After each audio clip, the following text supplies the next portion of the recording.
Oh, hey, Matt Kress, Recreation Programmer for the City of Green Parks and Recreation here. And I'm at Nemesilla Reservoir today with our friends from Summit County Metro Parks, and they're going to share with us a winter activity that you can do here in Nemesilla, and that is ice fishing. Hi, my name is John Schoblocker. I'm a park manager for the Summit Metro Parks. I cover both Nemesilla Reservoir and Firestone Metro Park. Today, I'm going to talk to you about ice fishing. So some safety precautions you need to take before heading out. The number one thing is look at the weather. You want to look for a sustained period of time with temperatures below freezing, so you know that there'll be ice out on the lake. Another thing is you need to dress for that weather. You need to dress in layers. You need to stay warm while you're out there. Another very important safety item is either a floatable seat cushion that you'll take out with you just in case there were to be an emergency. Or even better, you can wear a personal flotation device while you are ice fishing. Another item you can bring with you for safety is a throw bag. This could be used if somebody you were with or somebody near you were to have an emergency fall through. You could throw this to them to help get them back on ice. Another item is ice awls or ice picks. These will attach to your jacket, so if you were to fall out, it's two spikes that you can use to jam into the ice and pull yourself back up onto it. So a common question that you get is, how do you know when the ice is safe to go out on? Well, the rule of thumb for that is no ice is safe ice. You should never go out ice fishing alone. Always bring somebody with you. Look for other ice fishermen that are fishing and fish around them. Nemesilla is a 742-acre reservoir. There's plenty of room to fish, but the ice thickness could vary across the reservoir. You want to avoid docks, you want to avoid bridges by roads, streams, springs, or any of the dam structures that are located on Nemesilla, because ice tends to be thinner in those areas than others. The second thing you need to do is you need to research where you want to go. Summit Metro Parks offers ice fishing at Tinkers Creek, Silver Creek Lake, and Nemesilla Reservoir, which is located in the City of Green. After you research where you want to go, you also have to research the regulations that could be in effect in that area.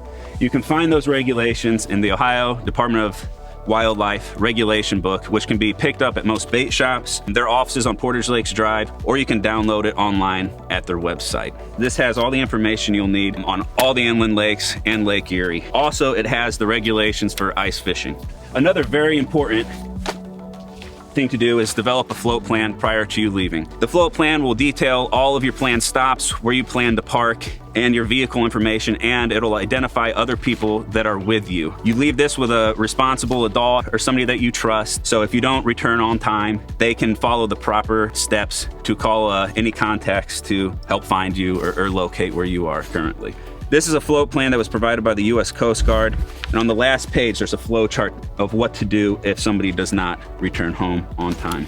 So some other considerations you need to make when you're ice fishing is just making sure that you're following all the regulations. You can feel free to bring a shelter or a shanty out on the ice with you, but that also has to be removed when you leave, and it also has to be labeled with either your name, address, or your customer identification number. Making fires on the ice in Summit Metro Parks is prohibited. So you ask, what kind of equipment do you need to bring with you when you go ice fishing? Just like any other hobby, there's tons of equipment that you could buy, very expensive or very cheap.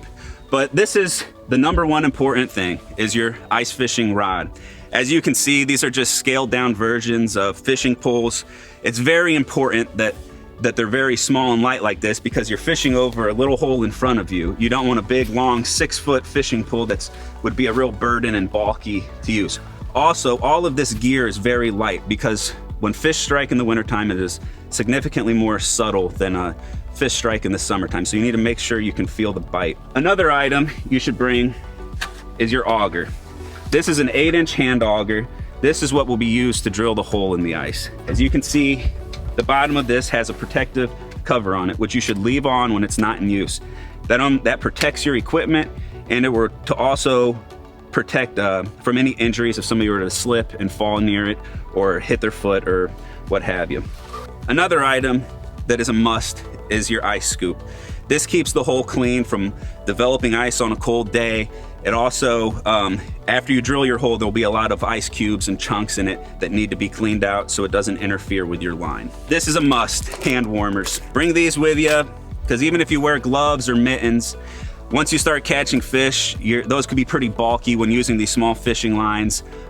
You might end up taking them off and you still want to keep your hands warm. Now, a very popular piece of equipment that's used by many ice fishermen are tip-ups. That's what this is here. A tip-up is a fishing device that utilizes a spring-loaded flag that you set like this on a tee, and you set this down into the hole, and there's a spool on it where your line goes down. Now, whenever a fish takes your line, it spins that tee, and it signals that you have a bite.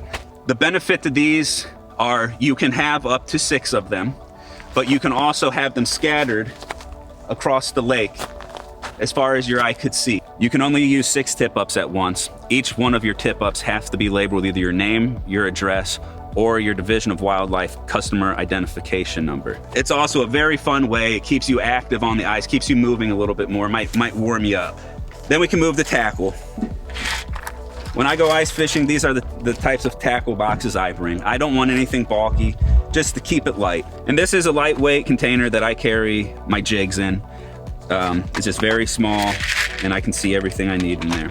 2 other very important pieces of equipment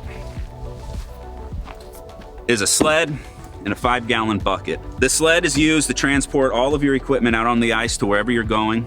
And this 5-gallon bucket doubles as a container to put all your equipment in. And after you get set up, you can flip it upside down and you can use it as a seat. It's not comfortable to sit on ice all day, and it's also not comfortable to have to stand all day. So 2 very important pieces of equipment that no ice fisherman should go without. And it is always handy to have a tape measure with you so you know the fish that you are catching that you plan to keep are of legal size. To find out more information on ice fishing, you can go to summitmetroparks.org and go to our winter sports activity page. There you can find all of our winter sports, including sled riding, cross-country skiing, and ice skating. Also there we have a link that will direct you to the Division of Wildlife website, which is very good for a lot of safety tips and ice fishing tips to make your experience better.